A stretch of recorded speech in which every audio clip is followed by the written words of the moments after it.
ordonnances, que vous observerez mes lois et les pratiquerez.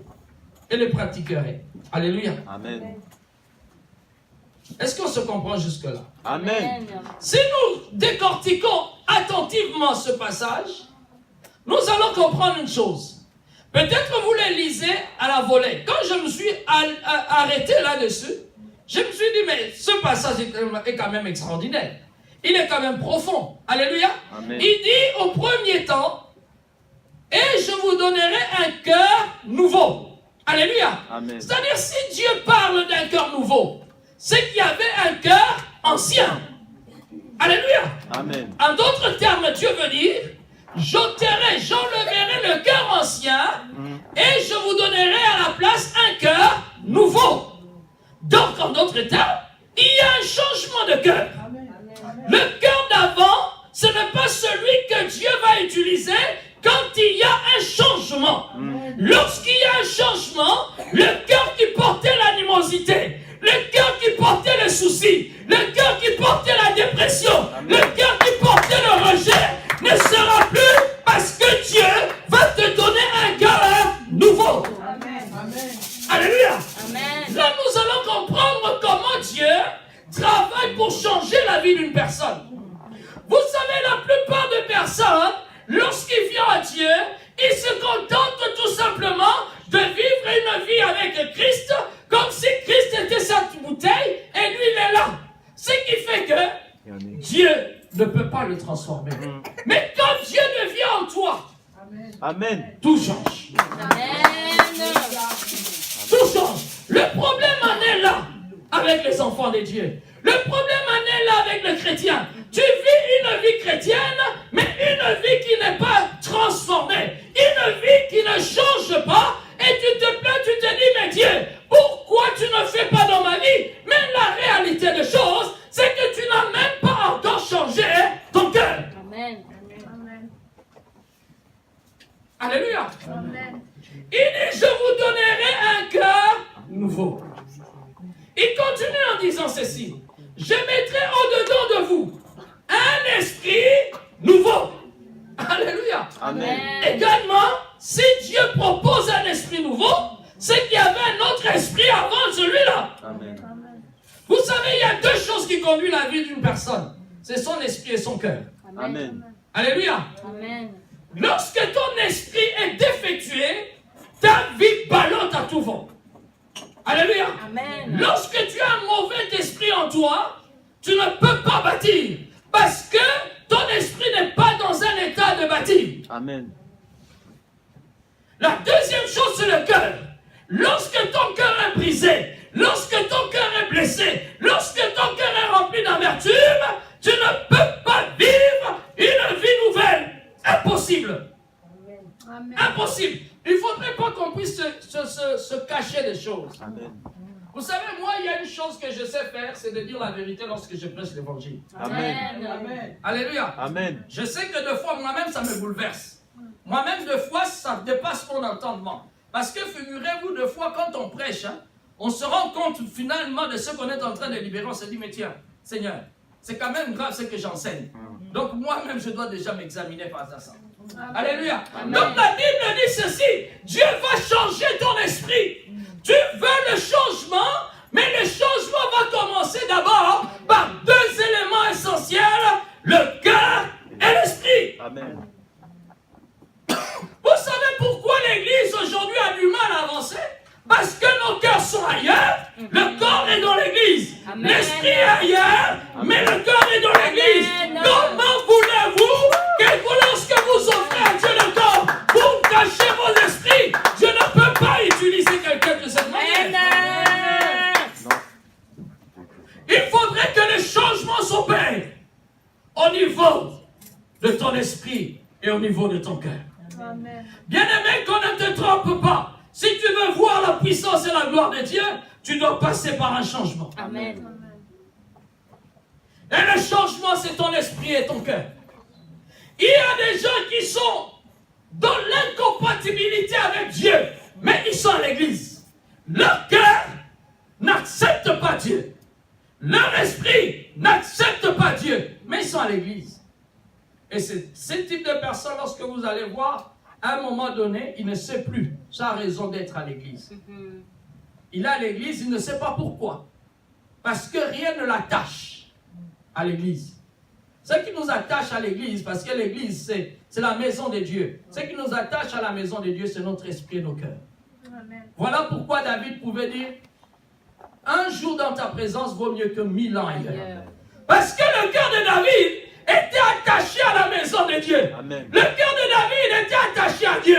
L'esprit de David était attaché à Dieu. David, malgré le trône, ce n'était pas son problème. Malgré le royaume, ce n'était pas ça son problème. Le problème de David, c'était de garder la présence de Dieu en lui. Amen. Amen.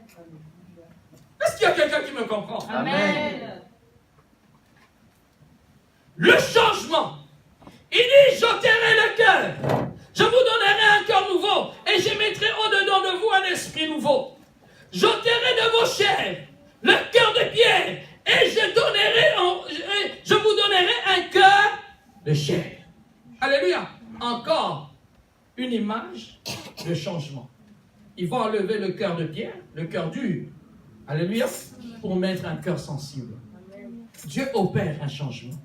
Ce passage nous montre clairement, alléluia, sans ambiguïté, comment Dieu possède un changement dans la vie d'une personne. Alléluia. Amen. Alléluia. Amen. Vous savez, la vie chrétienne, ce n'est pas les années que vous avez mis dans le Seigneur. La vie chrétienne, c'est le temps que vous mettez pour changer. Amen. Alléluia. Amen. Vous pouvez avoir 10 ans dans le Seigneur, si votre cœur est ailleurs. Eh bien, c'est le 10 ans de gaspiller. Amen. C'est le 10 ans de ne rien faire. Mais vous pouvez avoir 1 an dans le Seigneur. Lorsque Dieu change votre cœur et change votre esprit, alors vous commencez une vie de puissance et de vie. Amen. Amen. Écoutez maintenant le verset 27. Très intéressant. On a parlé du cœur que Dieu change. On a parlé de l'esprit que Dieu change, n'est-ce pas? Il dit par la suite que je mettrai au-dedans de vous mon esprit. Et je ferai que vous suivrez mes ordonnances et que vous observiez mes lois et les pratiquiez. Alléluia. Amen. La troisième chose que Dieu accomplit, c'est que Dieu met son esprit en nous. Alléluia. Amen. Si vous regardez bien l'esprit qu'on parle au verset 26, c'est un petit esprit avec un petit E. N'est-ce pas? Amen. Et le deuxième au verset 27, c'est le grand E. Ça veut dire le Saint-Esprit. N'est-ce pas? Quand il dit que je mettrai au-dedans de vous un esprit nouveau, c'est le petit esprit. N'est-ce pas? C'est l'esprit humain. Mais au verset 27, il dit, je mettrai au-dedans de vous mon esprit avec un grand E. Amen. C'est-à-dire, le changement, la transformation que nous attendons de Dieu, nous n'allons pas le faire de nous-mêmes, mais c'est par l'Esprit de Dieu Amen. que nous expérimentons une transformation véritable. Amen. Voilà pourquoi, au-delà des synonymes que j'ai donnés sur le changement, qui est la transformation, le bouleversement, l'évolution, l'innovation, l'habitation, ce qui m'a plus intéressé, c'est la conversion. Amen. Amen. Alléluia. Amen. Parce que la conversion se manifeste par l'Esprit de Dieu. Amen. Mais l'Esprit de Dieu vient lorsque toi, tu décides d'offrir à Dieu ton cœur et ton esprit. Alléluia. Amen. Lorsque Dieu change ton esprit, lorsque Dieu change ton cœur, alors il prend de son esprit, il le met en toi. Alléluia. Amen. Est-ce que nous sommes ensemble? Amen. Et lorsque Dieu installe son esprit en toi, c'est là où Paul parle aux Corinthiens. De Corinthiens chapitre 5, le verset 17. Aussi bien, quiconque est en Christ, en Jésus-Christ, est une nouvelle créature. Les choses anciennes sont passées. Voyez, tout est devenu nouveau. Alléluia. Amen. Alléluia. Amen. Voilà, Paul va enchérir ce passage d'Ézéchiel en disant, voilà, lorsque tu as un cœur nouveau, lorsque tu as un esprit nouveau, lorsque l'esprit de Dieu en toi, alors les choses anciennes passent et toutes choses deviennent nouvelles. Amen. Alléluia. Amen. Lorsque Paul parle de cela, ça veut dire quoi? C'est-à-dire, avant tu étais anxieux, avant tu étais querelleuse, avant tu étais jalouse, avant tu étais celui qui rejetait, avant tu étais rebelle, avant tu étais orgueilleuse. Toutes ces choses-là deviennent bien loin derrière toi. Parce que tu deviens une nouvelle personne. Parce que tout simplement Dieu t'a changé. Parce que tout simplement Dieu t'a transformé. Tu deviens une personne à part entière dans le Seigneur, animée de l'Esprit de Dieu, ayant un cœur nouveau, ayant un esprit nouveau. Alors tu n'es plus celui qui vivait hier, celui qui était hier. Il est mort, il est passé avec les choses passées. Maintenant tu deviens une nouvelle créature. Oh bien-aimé, l'Église de Dieu, nous devons désirer le changement. Amen. Souvent nous demandons à Dieu le miracle, mais je vais vous donner un secret. Quelquefois on va plus loin pour aller chercher ce qui est plus loin. Mais on oublie que pour arriver plus loin là-bas, il faut passer par une porte. Amen. Alléluia. Amen. Commence déjà par passer par la porte pour avoir le chemin d'aller voir ces bénédictions-là. Le chemin par lequel tu veux passer, c'est le changement. Mais beaucoup n'aiment pas changer. Amen. C'est ça le problème avec les hommes. Nous ne voulons pas le changement. Aujourd'hui, nous sommes en train de vivre une vie avec les seigneurs de 50-50. 50 pour Dieu, 50 pour moi-même. Quand tu n'es pas à l'église, tu vis 50% de toi. En d'autres termes, tu fais un peu ce que tu as envie de faire. Alléluia. Amen. C'est-à-dire, tu mélanges le livret et le blé. Le vrai et le faux. Voyez-vous? Et comment voulez-vous qu'en fin de compte, que ce Dieu-là, qui est 3 fois saint, ce Dieu-là qui est puissant, ce Dieu-là qui ne se mélange pas, puisse être là lorsque vous avez besoin de lui? C'est quand même incompatible. Soyons quand même vrais envers nous-mêmes. Alléluia. Amen. Tu as envie de boire de l'eau, tu as soif, tu prends l'eau souillée, tu vas mettre dans la bouteille, une moitié, tu vas boire. Toi-même, tu seras content. Non. Non. On va dire non, cette eau-là, vous l'avez mélangée avec autre chose, je ne le bois pas. Même si le fond était propre, mais quand on mélange avec l'eau souillée, ce n'est plus l'eau correcte. Tu ne peux plus le boire, il est contaminé. Amen. C'est un peu ça. Lorsque nous venons chez Dieu, Dieu regarde. 50% souillé, 50% le Seigneur. C'est-à-dire, de là, de la tête jusqu'à tes hanches, tu es converti. De tes hanches jusqu'à tes pieds, tu n'es pas converti. Amen. Maintenant, Dieu te dit, il va commencer à te bénir comment? Amen. Parce que Dieu a besoin de tes pieds pour te conduire vers ta bénédiction. Amen. Tu ne vas pas marcher avec tes pieds avec tes mains pour aller à ta bénédiction. Mais quand Dieu regarde tes pieds qui ne sont pas convertis, Dieu se demande, mais quand est-ce que tu vas marcher pour arriver à ta bénédiction? Parce que ta bénédiction s'était déjà donnée. Mais il faut que tu marches vers ta bénédiction. Mais quand tu vis une vie de 50 et de 50, Dieu dit, j'ai déjà libéré. J'ai déjà, vous savez, il y a des choses qu'on doit savoir. Hein? Depuis que tu es né, Dieu t'avait déjà prédestiné. Lisez le livre de Romains. La Bible dit ceci, que Dieu nous a prédestinés à être semblables à lui. N'est-ce pas? Voilà pourquoi Paul disait, qui me séparera de l'amour de Dieu? Ce n'est ni la mort, ni la nudité, ni la faim, ni le péril, ni l'épée, ni la profondeur, ni les anges. Rien ne me sépare. Parce qu'il a compris que sa vie en réalité est déjà écrite par Dieu. Amen. Mais le problème c'est quoi? C'est de marcher dans le plan de Dieu, Amen. dans la destinée de Dieu. C'est là où réside le problème. Mais si tu veux marcher dans la destinée de Dieu, il faut être de Dieu. Amen. Tu ne peux pas être 50-50. Aujourd'hui, c'est le constat que j'ai fait, c'est personnel. Mais j'ai constaté que les enfants de Dieu, ils veulent qu'on prie pour eux. Ils veulent que Dieu fasse. Mais quand tu observes leur vie, quand Dieu t'ouvre les yeux de voir, mais dis donc, c'est 50-50. Donc là, j'ai pris pour rien. Parce que quand il est dans un état où, quand il a, comment dire, quand il a un coup de blues, il court vers le Seigneur. Quand ce petit coup de blues passe, il reprend sa vie. Après, tu te dis, mais Seigneur, il était avec nous.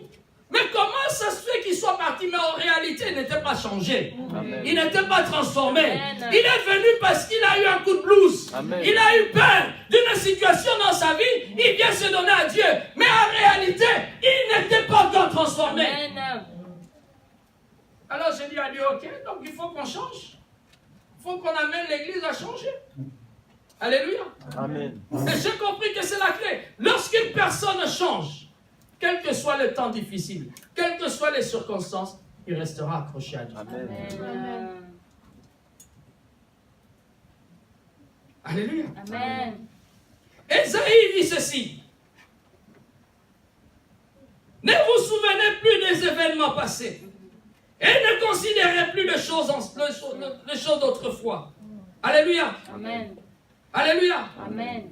Ne considérez plus les choses passées. Il dit, j'ai fait toute chose qui est au point d'arriver. Alléluia. Amen. Ne la connaîtrez-vous pas? Ces choses que Dieu a prédestinées est en train d'arriver. Il a fait toutes choses. Alléluia. Nouvelle. Alléluia. Amen. Alléluia. Amen. Quand Dieu parle de cela, ça veut dire quoi? C'est-à-dire le but de Dieu, c'est de te transformer. Le but de Dieu, c'est de te changer. Mais le changement vient avec l'Esprit. Alléluia. Sinon, si le Saint-Esprit... Vous savez pourquoi Dieu a dit dans Ézéchiel que je te donnerai un cœur nouveau, un esprit nouveau.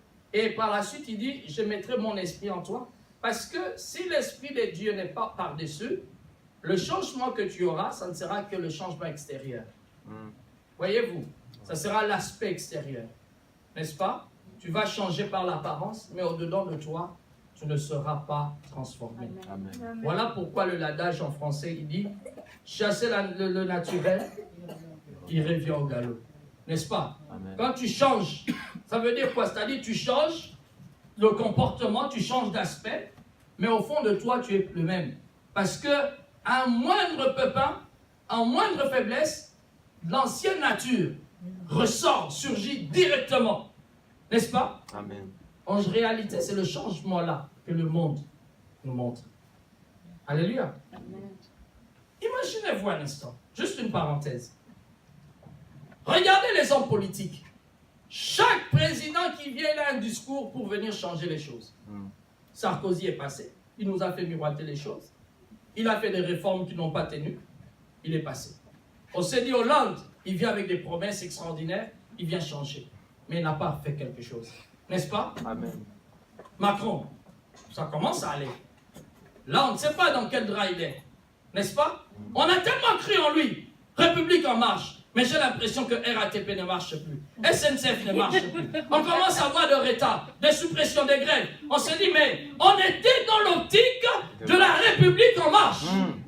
Alléluia. Amen. Mais en fait, rien ne marche. Donc le changement que l'homme propose, il est apparent, il est extérieur. Mais le changement que la Bible parle, c'est un changement intérieur. C'est un changement profond. Voilà pourquoi je parlais de la transformation profonde. Et la Bible dit ceci, que ce qui est extérieur, c'est le fruit de l'intérieur. C'est-à-dire, si ton intérieur est transformé, ton extérieur va suivre obligatoirement. Amen. Alléluia. Amen. C'est cela que Dieu change. Dieu ne change pas le superflu. Dieu ne change pas les extérieurs. Dieu change la profondeur. Et lorsque Dieu commence à changer la profondeur, en ce moment-là, tu commences à changer au-dedans de toi. C'est alors qu'on commence à comprendre et on commence à voir, mais cet homme, il n'est plus pareil comme avant. Parce que lorsque ton cœur change, quand là où tu avais du mal à donner, tu donnes avec joie. Amen. Là où tu avais du mal à pardonner, tu pardonnes avec les larmes. Amen. Alléluia. Vous avez vu quelqu'un qui pardonne, au lieu que celui qu'on pardonne pleure. Mais celui qui donne le pardon, il pleure. Parce que son cœur est tellement ému, au-delà de ses forces, que les larmes coulent. Amen. Là, vous sentez qu'il est transformé. Amen. Il y a un changement. Amen. Alléluia. Amen. Mais les hommes politiques, ce n'est pas le cas. Ils sont ensemble, physiquement, mais dans leur cœur. Ils ne sont pas ensemble. Vous suivez les débats politiques. La campagne dernière, ça m'a beaucoup instruit. Quand j'ai vu les républicains tous alignés, de Sarko à je ne sais pas qui, en train de se défoncer eux-mêmes, Tu te dis, mais ces gens-là, ils mangeaient ensemble. Ces gens-là, ils étaient ensemble. Mais qu'est-ce qui se passe aujourd'hui à cause du pouvoir? Alléluia. Amen. Alléluia. Mais parce qu'au fond, c'est là où en fait leur cœur a été dévoilé.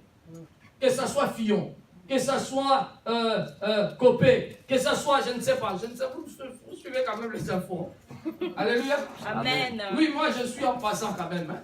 Mais vous voyez que leur cœur a été dévoilé. Vous savez quel type de personnes qui étaient là en tête. Alléluia. Mais dans l'église, ce n'est pas ça que Dieu demande. Dans l'église, même si je ne vois pas l'apôtre, mais je suis tellement ému et je suis tellement amoureux de cet homme que je dis, Seigneur, là où il est, je ne sais pas ce qu'il traverse, mais prends cet homme dans tes bras, soutiens cet homme dans tes bras, parce que tout simplement, il y a l'amour de Dieu, mais Amen. cet amour ne vient pas d'un cœur passé, vient d'un cœur nouveau, que Dieu a apporté, un cœur nouveau, que Dieu a transformé, un cœur nouveau. Tu ne peux pas aimer avec ton cœur passé, tu ne peux pas aimer avec un esprit passé.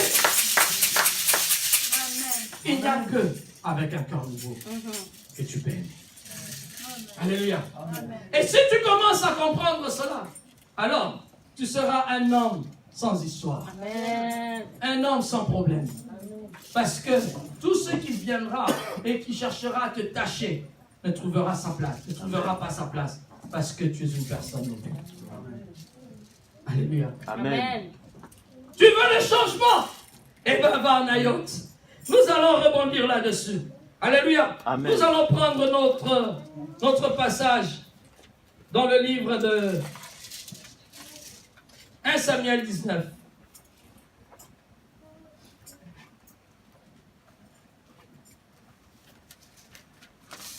Et nous allons nous arrêter là.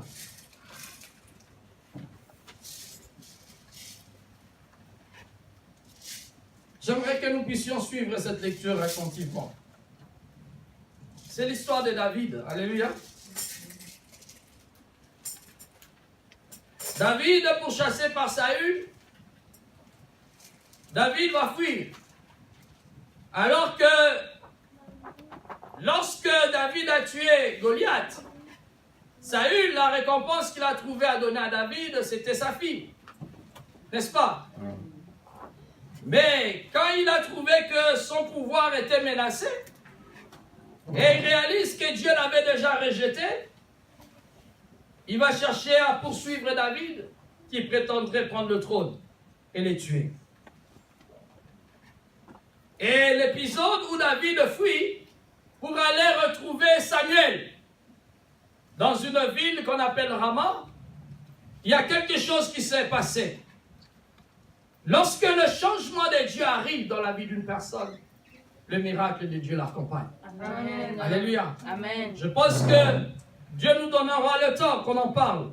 Alléluia. Amen. Comment Dieu, à travers le changement, il est capable d'opérer des miracles devant l'adversité. Vous savez, souvent on se dit, mais Dieu, délivre-moi de ceci, Dieu, accorde-moi cela. Souvent nous allons trop loin. Il suffit seulement de déclencher quelque chose pour que tout cela arrive dans ta vie. Amen. Alléluia. 1 Samuel,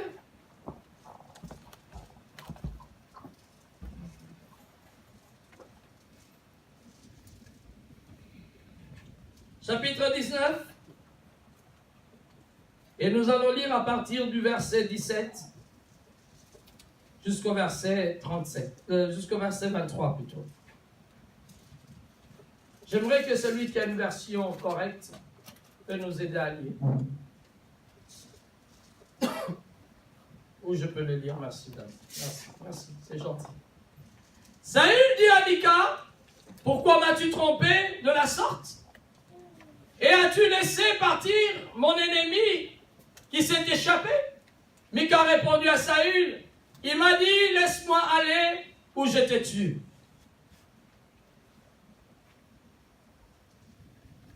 C'est ainsi que David prit la fuite et qu'il échappa. Il se rendit auprès de Samuel à Rama et lui raconta tout ce que Saül lui avait dit. Puis il alla avec Samuel demeurer à Naïoth. On le rapporta à Saül en disant, voici David et Anaïoth près de Rama.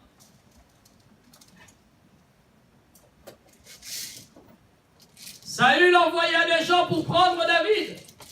Ils virent une assemblée de prophètes qui prophétisaient.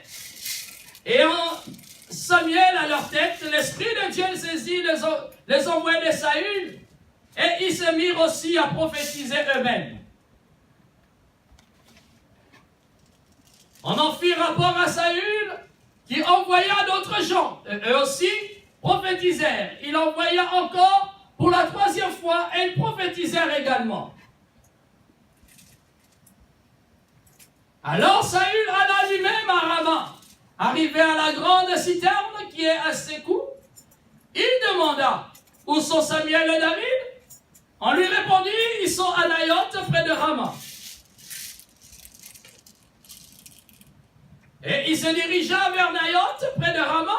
L'Esprit de Dieu fut aussi sur lui, et Saül continua son chemin en prophétisant jusqu'à son arrivée à Naïoth près de Rama. Il ôta ses vêtements et prophétisa aussi devant Samuel. Et il se jeta nu par terre tout ce jour-là et toute la nuit. C'est pourquoi l'on dit Saül est-il aussi parmi les prophètes. Alléluia. Amen. Écoutez-moi, bien-aimés. Cette histoire est quand même fascinante. Alléluia. Amen. Il y a eu un lieu qu'on appelle Naïoth à Rama où le prophète Samuel a résidé. Et la Bible dit que dans cette ville, il y avait une particularité, c'est que c'était une ville de prophètes. Si vous lisez plus haut, la Bible dit ceci, que l'Esprit de Dieu était sur cette ville. Alléluia. Amen. C'est-à-dire dans cette ville, qui que tu sois, quoi que tu fasses, lorsque tu arrives dans cette ville, il y a un changement qui doit s'opérer dans ta vie systématiquement. Amen. Amen. Alléluia. Amen. Est-ce qu'il y a quelqu'un qui me comprend? Amen. La particularité de Rama, précisément à Naïoth, il y avait l'Esprit de Dieu. C'est-à-dire il y avait l'assemblée de prophètes qui était présidée par Samuel lui-même le prophète, et ils passaient le temps à prophétiser parce que l'Esprit de Dieu était sur eux. Amen. La réalité des choses, c'était une ville de transformation. C'était une ville de changement. Regardez comment Dieu va pousser David à aller se cacher dans un lieu de changement. Est-ce qu'il y a quelqu'un qui me comprend? Amen. J'arrive, je vais vous expliquer ça. C'est-à-dire, il y a des endroits, lorsque tu veux avoir la protection divine, lorsque tu veux avoir la solution de Dieu, il n'y a pas mille lieux où tu dois aller, si ce n'est que dans le lieu où il y a le changement. Amen. Non, vous m'avez pas compris, je vais reprendre. C'est-à-dire, tu n'as pas besoin de te cacher derrière ta piété, tu n'as pas besoin de te cacher derrière ton apparence, tu as tout simplement besoin d'être changé pour que Dieu apporte la justice dans ta vie. Amen. Amen. David va aller à Rama-Naïoth. Saül envoie des soldats pour arrêter David. Pour lui, il devait tuer David. Il n'y avait pas deux poids, deux mesures. Vous trouvez David, vous le tuez. Vous m'amenez son cadavre. Parce que celui qui prétend accéder au trône, c'est un rival qu'il faut éliminer absolument. Saül est parti avec cette idée-là. Il envoie l'armée pour aller attraper David. Mais la Bible dit quoi? Que lorsqu'il vient, ils arrivent à Rama.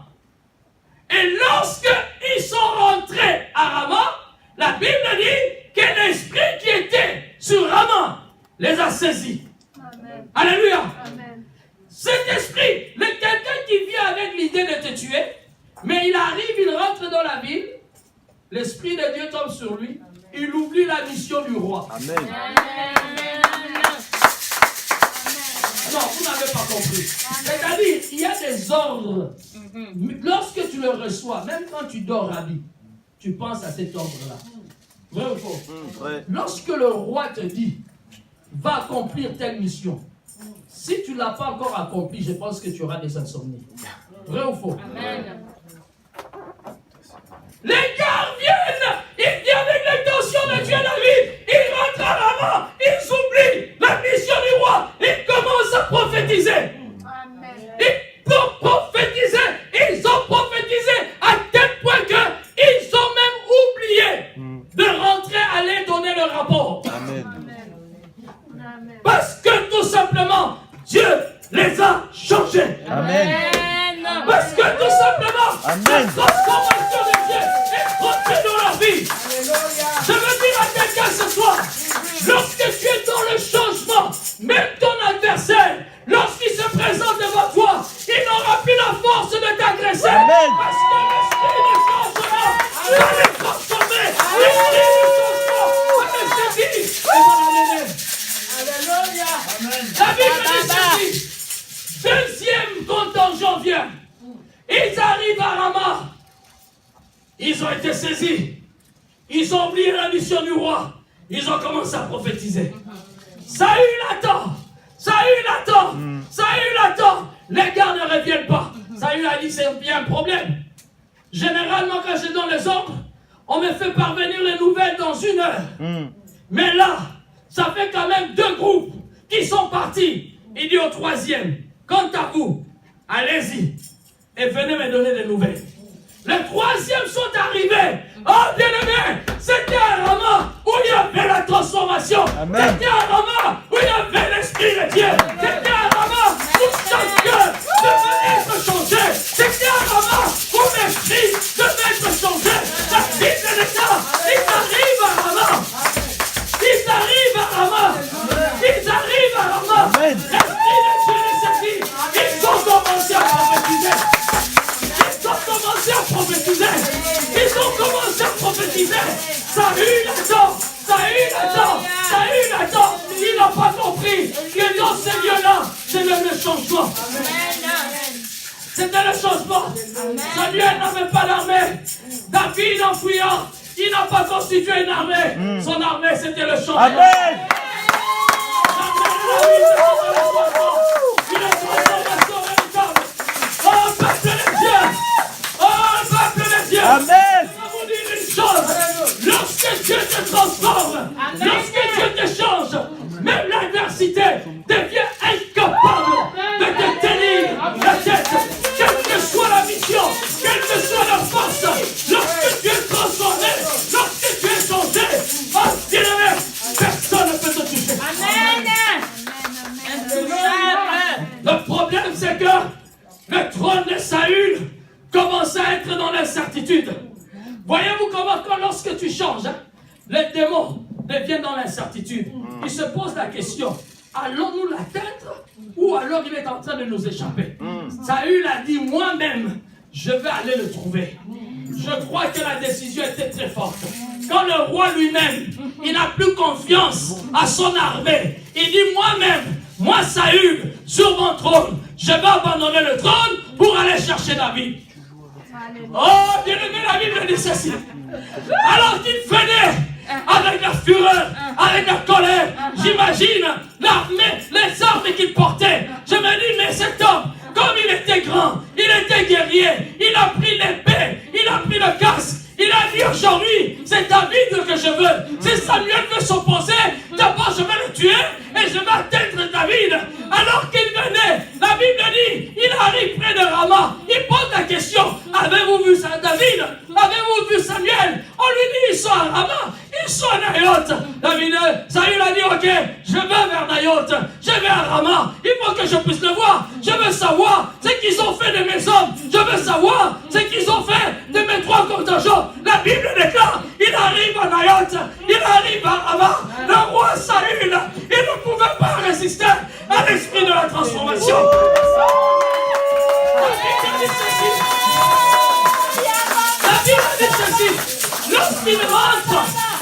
Lorsqu'il rentre, l'esprit de Dieu, l'esprit qui était à Nayoth, l'esprit de prophète, le saisit. Le saisit. Saül, il a oublié qu'il venait chercher David. Mais il a commencé à bouger la tête. Il a commencé à bouger les pieds. Il a commencé à ouvrir sa bouche. Il a commencé à prophétiser. Il a prophétisé. Il a prophétisé. La Bible dit ceci. Il a enlevé même ses vêtements. Il est resté nu. Le jour et la nuit, il est resté nu en train de prophétiser. Amen. Le roi. Amen. Oh bien-aimé. Il n'est que le changement. Si tu ne veux pas changer, tu ne peux pas expérimenter ces choses. Il y a des choses que tu peux expérimenter que lorsqu'il y a un changement en toi. Amen. Amen. Lorsqu'il y a un changement en toi, tu veux le changement, alors va à Nayot. Tu veux le changement, alors va à Nayot. Ne me dis pas, pasteur, je n'ai pas de visa. Comment je vais aller à Rama? Mais je veux te dire une chose. Nayot, c'est ton cœur. Nayot, c'est ta vie. Nayot, c'est ton cœur. Si ton cœur est transformé, eh bien tu arrives à Nayot. Si ton cœur est transformé, tu arrives à Nayot. Nayot, c'est dans ton cœur. Nayot, c'est là où tu es. Nayot, c'est là où tu vis. Que Dieu te bénisse. Ne cherche pas à aller à Rama. Parce que tout simplement, Dieu a ramené Rama à toi. Amen. Dieu a ramené Rama dans ta vie. Amen. Il y a quelque chose d'extraordinaire. Amen. Lorsque le changement se passe, alléluia, dans la vie d'un enfant de Dieu, lorsque le changement se passe, l'inquiétude ne sera plus l'inquiétude dans ta vie. Alléluia. Le désarroi ne sera plus le désarroi dans ta vie. Ce qui te faisait pleurer hier ne pourra plus te faire pleurer. Amen. Parce que Dieu t'a changé. Ce qui était pour toi des blocages hier ne sera plus blocage. Parce que Dieu t'a changé. Excusez-moi. Amen. Amen. Nous devons aimer le changement. Nous devons aimer le changement de Dieu. Vous savez, lorsque Jacob est parti de chez lui, il fuyait son frère Ésaü. La Bible dit, Jacob venait usurpateur, escroc, voleur. À l'époque, il était usurpateur. À l'époque, il était voleur. Il a pris le droit d'aînesse, il a fui. Mais un jour, son frère le cherchait et voulait le faire mourir. Samuel, Jacob qui fuyait son frère Ésaü. Alléluia. La Bible dit ceci. À un moment où il revenait, la Bible dit qu'il devait se rencontrer avec son frère Ésaü. Mais il a envoyé d'abord ses hommes. Il a envoyé sa famille. Et là où il était resté, la Bible dit qu'il a rencontré un ange de Dieu. Alléluia. Amen. Alors qu'il savait que devant, Ésaü venait à sa rencontre. Mais il ne venait pas avec la paix. Ésaü voulait le faire périr. Ésaü avait la rancune envers son frère parce qu'il lui avait volé son droit d'aînesse. Il avait volé sa bénédiction. Et il venait l'affronter. Mais avant d'atteindre son frère Ésaü, la Bible dit qu'il a rencontré un ange. Il a lutté avec un ange. Toute la nuit. Toute la nuit. La Bible dit ceci. À l'aurore, lorsque le soleil commence à apparaître, l'ange a dit, laisse-moi m'en aller. Qu'est-ce que Jacob a demandé? Il n'a pas dit, bénis-moi. Il n'a pas dit, donne-moi les biens matériels. Il n'a pas dit, bénis mes troupeaux.